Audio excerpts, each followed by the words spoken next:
अभी हम बात कर लेते हैं भारतीय मानक संस्था अधिनियम 1952, भारतीय मानक ब्यूरो 1986।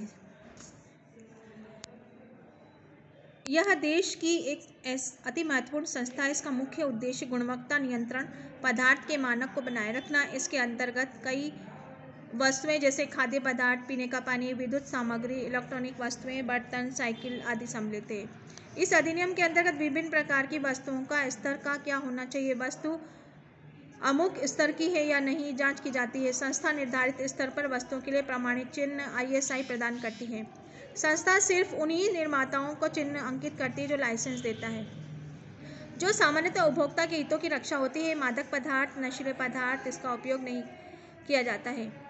प्रमाणीकरण का मुख्य उद्देश्य वस्तुओं के माप, आकार, क्षमता आदि के इस प्रकार हो जाता है कि उपभोक्ता की सुविधा प्रदान कर सकते हैं। वस्तु के गुण, विशेषताएं, उपभोक्ताओं के सुरक्षा परीक्षण विधि आदि का विश्लेषण ध्यान रखा जाता है। भारतीय मानक संस्थान ISI मार्क लगाने हेतु लाइसेंस दे रखा है। इसके लिए यह अति आवश्यक है कि वस्तु का निर्माण में कच्चे पदार्थ से लेकर अंतिम तैयार पदार्थ तक उसके खाद्य बाद संग्रहण करके गुणवत्ता नियंत्रण पर प्रतिदिन नियमित रूप से ध्यान दें। प्रमाणीकरण के लिए समय समय पर निरीक्षकों द्वारा जांच की जाती है। किसी भी प्रकार की लापरवाही या असावधानी से वस्तुओं की गुणवत्ता में अंतर आ जाता है। शिकायत व दोष पाए जाने पर लाइसेंस रद्द किया जा सकता है।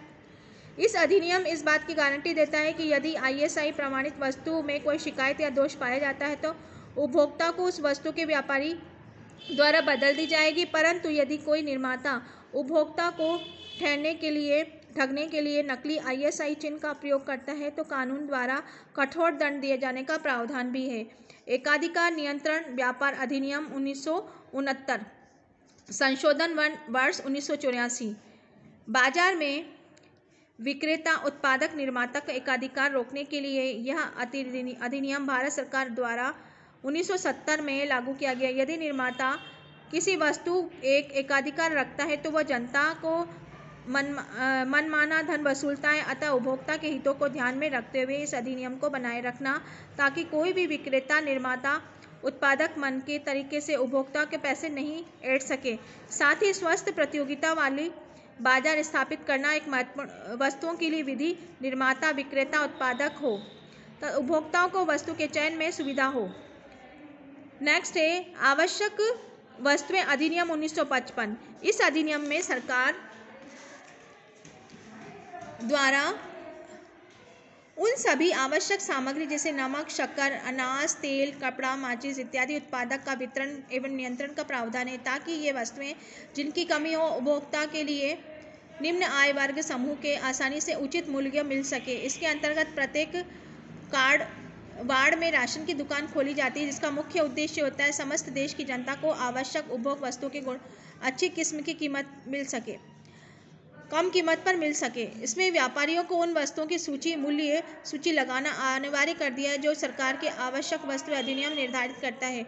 विद्युतीकरण उपकरण गुणवत्ता नियंत्रण अधिनियम 1976, संशोधन 1981। निम्न स्तरीय विद्युत घरेलू उपकरणों दुर्घटना में वृद्धि को ध्यान में रखते हुए भारत सरकार ने उपभोक्ता संरक्षण हेतु यह नियम लागू किया गया। इसका मुख्य उद्देश्य यह है कि बाजार में सिर्फ उन्हीं उपकरणों की बिक्री की सुरक्षित है। इन नियमों के अंतर्गत व्यापारी ऐसे घरेलू विद्युत वर्गीय उपकरणों का निर्माण, विक्रय तथा वितरण हेतु संग्रह नहीं कर सकता है ISI स्तर के न होंगे।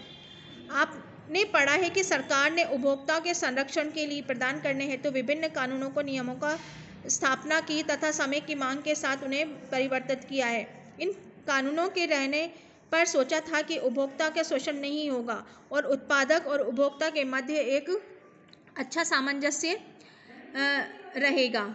हालांकि इन कानूनों में अंतर्गत व्यापारियों द्वारा गलत नीतियां अपनाना, कारावास, जुर्माना, लाइसेंस रद्द करने का प्रावधान तो है परंतु उपभोक्ता को किसी प्रकार की राहत नहीं मिली है। इसके द्वारा व्यय किया गया धन व्यर्थ ही हो जाता है। कई बार तो दोषपूर्ण वस्तु सेवाओं से उन्हें शारीरिक आघात भी पहुंचता है। ऐसी स्थिति में छुटकारा पाने के लिए सरकार ने सभी कानूनों के अलावा कानून का उपभोक्ता संरक्षण के लिए बनाया गया प्रगतिशील व्यापार कानून उपभोक्ता संरक्षण अधिनियम 1986 के अंतर्गत उपभोक्ता के अधिकार, उद्देश्य व क्षति पूर्ति के बारे में अलग अध्याय में विस्तार से हम पढ़ेंगे। ये हमारा लेसन हुआ है, ठीक है।